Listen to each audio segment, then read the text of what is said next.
తెలుగు చలనచిత్ర శ్రీకృష్ణుడు, తెలుగు ప్రజల ఆరాధ్య దేవుడు, మొన్నటికి నిన్నటికి నేటికి మరొక తరానికి ప్రజల గుండెల్లో నిలబడే మహానాయకుడు శ్రీ అన్న నందమూరి తారక రామారావు గారి పుట్టినరోజు సందర్భంగా ఈ విధంగా మహానాడు కోసం ఇచ్చేసినటువంటి తెలుగుదేశం పార్టీ కార్యకర్తలందరికీ కూడా స్వాగతం, సుస్వాగతం. తెలుగువాడి ఆత్మ గౌరవానికి, తెలుగువారి ఆత్మస్థైర్యానికి, అదేవిధంగా తెలుగువారు ప్రపంచంలో తలెత్తుకునే విధంగా నిలబడేదానికి పుట్టినటువంటి పార్టీ తెలుగుదేశం పార్టీ. మరి ఆ రోజు అన్న నందమూరి తారక రామారావు గారు పెట్టి ఇన్ని రోజులైనా పార్టీ ఈ రోజు కూడా ఎక్కడెక్కడో విదేశాల్లో సెటిల్ అయినా కూడా ఈ ప్రాంతానికి వచ్చి చేస్తా ఉన్నామంటే అన్న నందమూరి తారక రామారావు గారు ఇచ్చినటువంటి ఆశయాలు. ఒక ఉదాహరణగా చెప్పాలి మీకు, అన్నగారి ఆశయాలంటే ఒక ధైర్యం. ఆయన చూసినప్పుడు గాని, ఆయన విగ్రహాలు చూసినప్పుడు గాని, ఆయన ఢిల్లీని ఢీకొట్టిన ధైర్యం గుర్తుకొస్తుంది మాకు. అదే విధంగా అవినీతి పరులపై ఉక్కు పాదం గుర్తొస్తుంది. ఒక ఎగ్జాంపుల్ చెప్పారు నాకు అన్నగారితో ఉన్నవాళ్ళు. ఒకసారి అంబానీ గారి తండ్రి అన్నగారి దగ్గరికి వచ్చి ఎలక్షన్ ముందు ఎప్పుడో అయిపోయిన తర్వాత వచ్చి ఒక బ్లాంక్ చెక్ ఇచ్చి మీకు కావలసినంత రాసుకోండి అని చెప్పి వెళ్ళారంట. వెళ్తే ఆయన వెళ్ళిన వెంటనే చెక్కు రెండుగా చించి అన్నగారిని అనుకునే మొగాడు ఇంకా ఈ రాష్ట్రంలో కానీ దేశంలో కానీ పుట్టలేదు అని చెప్పినటువంటి గొప్ప వ్యక్తి అన్న నందమూరి తారక రామారావు గారు. అలాంటి ఆశయాలతో ఈరోజు తెలుగుదేశం పార్టీ ఇప్పుడు అన్న నరేంద్ర అన్న చెప్పినట్టు 100 కోట్ల రూపాయలు ఇచ్చినా కూడా వెళ్ళని కార్యకర్తలు ఉన్నటువంటి పార్టీ ఈ తెలుగుదేశం పార్టీ. అదేవిధంగా మరి ఈరోజు చూస్తే శ్రీ నారా చంద్రబాబు నాయుడు గారు ఒక 40 సంవత్సరాల పాటు ఒక రీజనల్ పార్టీని నడపడం అంటే సాధ్యమయ్యేటువంటి పరిస్థితి కాదు. ఎంతో మంది రాజకీయ నాయకులు వచ్చారు, ఎన్నో పార్టీలు వచ్చినాయి, అయినా కూడా అన్ని ఆటుపోట్లు తట్టుకొని ఈ రోజు ఇట్లా నిలబడింది అంటే అది నారా చంద్రబాబు నాయుడు గారి అకుంఠిత దీక్ష. ఇది కూడా మనం గుర్తుపెట్టుకోవాలి. మరి ఒక గత 5 సంవత్సరాల క్రితం మీరు చూస్తే రామ్మోహన్ నాయుడు గారు పార్లమెంట్ లో మాట్లాడుతూ ఉంటే మిథున్ రెడ్డి ఆయన లెగిసి ఏమన్నారో మీ అందరికి తెలిసే ఉంటుంది, కూర్చోరా అన్నాడు. అవునా కాదా? అలాంటి వ్యక్తిని కేంద్ర మంత్రిని చేసి ప్రపంచమంతా తిప్పి సెల్యూట్ కొట్టించిన వ్యక్తి శ్రీ నారా చంద్రబాబు నాయుడు గారు ఈ రోజు. అలాంటి పార్టీ తెలుగుదేశం పార్టీ అని కూడా మీరు అందరూ గుర్తుపెట్టుకోవాలి. మరి గత 5 సంవత్సరాల్లో జగన్మోహన్ రెడ్డి గారు చూస్తే ఏం చేశారు? ఇష్టం వచ్చినట్టుగా రోడ్లు పట్టించుకోలేదు, ఫీజులు కట్టలేదు, ఆరోగ్యశ్రీకి డబ్బులు లేవు, కేంద్ర ప్రభుత్వ పథకాలు ఒక్కటి వాడలేదు, రాష్ట్రం అంతా గంజాయి మయం, రాష్ట్రం అంతా అరాచకం, మహిళలకు భద్రత లేనటువంటి విషయం ఇవన్నీ ఉన్నాయి. రాష్ట్రం అంతా అప్పుల పాలైపోయింది. అయితే మీరు అందరూ అన్న చెప్పినట్టు అందరూ తెలుగుదేశం పార్టీ కార్యకర్తలు ఎంతో కష్టపడి ఈరోజు తెలుగుదేశం పార్టీని అధికారంలోకి తీసుకొచ్చారు. అయితే మీరు తెలుగుదేశం పార్టీ చేసే కృషి కూడా గుర్తుపెట్టుకోవాలి. నారా లోకేష్ గారు ఏ పార్టీకి లేనట్టుగా ఈరోజు 5 లక్షల రూపాయల బీమా తెలుగుదేశం పార్టీ ఇస్తా ఉంది. ఇది వాస్తవమా కాదా అని నేను అడుగుతా ఉన్నా. అదే విధంగా తెలుగుదేశం పార్టీ నాయకులపై ఉన్నటువంటి కేసులు కూడా అన్ని తీపిచ్చేటువంటి పరిస్థితి ఈ రోజు ఉంది. మా గుంటూరు పార్లమెంట్ లోనే చూస్తే ఈ రోజు 220 కేసులు ఇప్పటి వరకే నేను లీగల్ టీమును పెట్టి అవన్నీ క్లియర్ చేశాం. ఇంకో 120 కేసులు త్వరలో పోతా ఉన్నాయి. అయితే ఇంకా కొన్ని కేసులు ఉన్నటువంటి మాట వాస్తవం.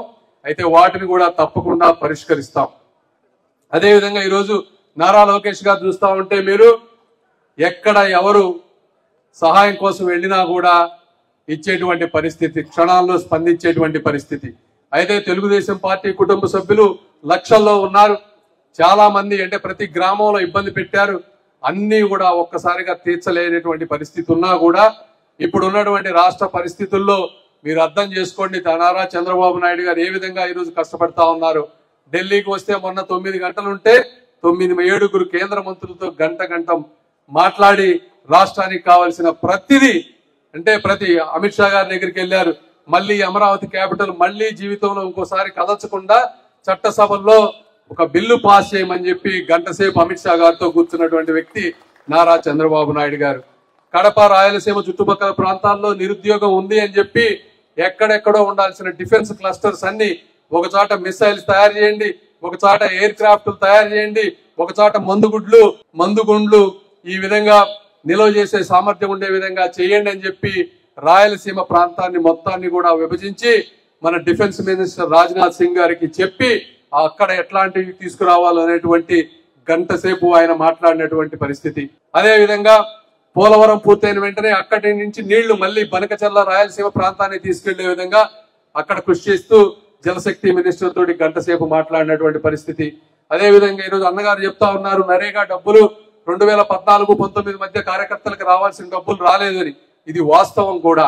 ఆ రోజు జగన్మోహన్ రెడ్డి గారు 14-19 మధ్య అయిపోయిన వెంటనే ఏం చేశారంటే కేంద్ర ప్రభుత్వానికి 70% పనులే జరిగినాయి, ఈ 30% పనులు వీళ్ళు ఎవరు చేయలేదని చెప్పి కేంద్ర ప్రభుత్వానికి లేఖ రాసి అవన్నీ కూడా క్లోజ్ చేయటం వల్ల ఈ రోజు కేంద్ర ప్రభుత్వంలో కూడా 6 సంవత్సరాల క్రితం క్లోజ్ చేసినటువంటి సాఫ్ట్వేర్ ఇవన్నీ లేకపోతే ఏం చేయాలో అర్థం కాలేదని నేను కూడా ఇప్పుడు 4 రివ్యూ మీటింగులు తీసుకున్నాం. అధికారులు కూడా ఇష్టం వచ్చినట్టు కేంద్ర ప్రభుత్వ అధికారులు చేయలేరు.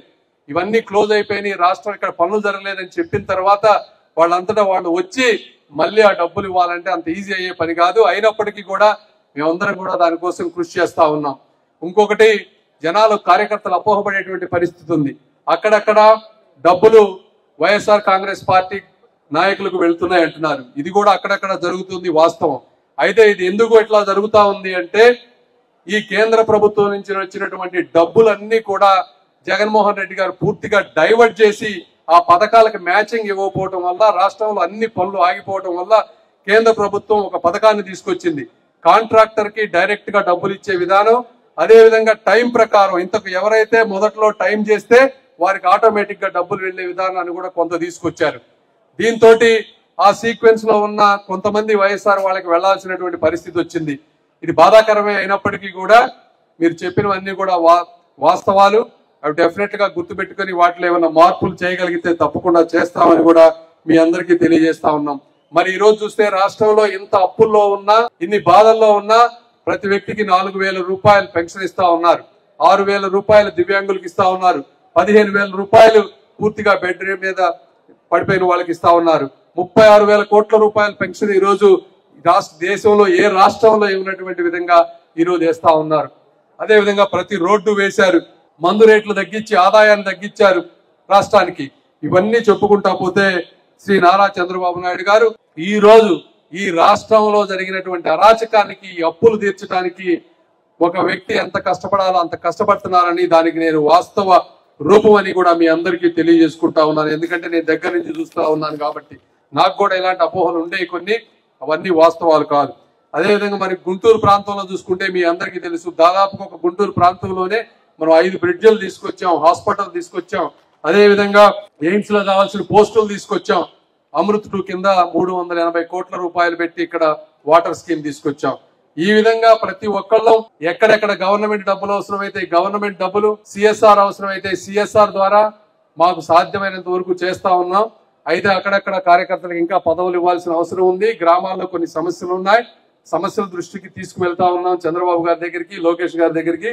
తప్పనిసరిగా అవన్నీ తీర్చే ప్రయత్నం మేము అందరం చేస్తామని ఒకటే గుర్తుపెట్టుకోండి. మీరు తెలుగుదేశం పార్టీ, జగన్మోహన్ రెడ్డి అనే వ్యక్తి ఈ రాష్ట్రానికి ఒక అరాచక శక్తి. ఎట్టి పరిస్థితుల్లో మనం ఉండేటువంటి నిబ్బరాన్ని, ఆత్మస్థైర్యాన్ని మీరు ఎప్పుడు కోల్పోకండి. మీ అందరికీ గట్టి నాయకులు ఉన్నారు.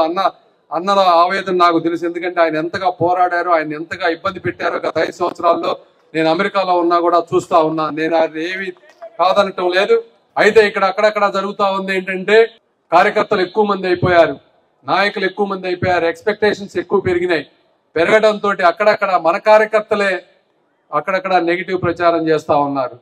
ఈ ప్రచారం ఎవ్వరికి కూడా మంచిది కాదు అని మీ అందరికీ తెలియజేసుకుంటూ, మీరందరూ ఏదన్నా ఉంటే కూడా మా దగ్గరికి రండి. నేను శని ఆదివారాలు ఇక్కడ ఉంటున్నాం, ఎమ్మెల్యేలు అందుబాటులో ఉన్నారు, ఎంపీలు అందుబాటులో ఉన్నారు.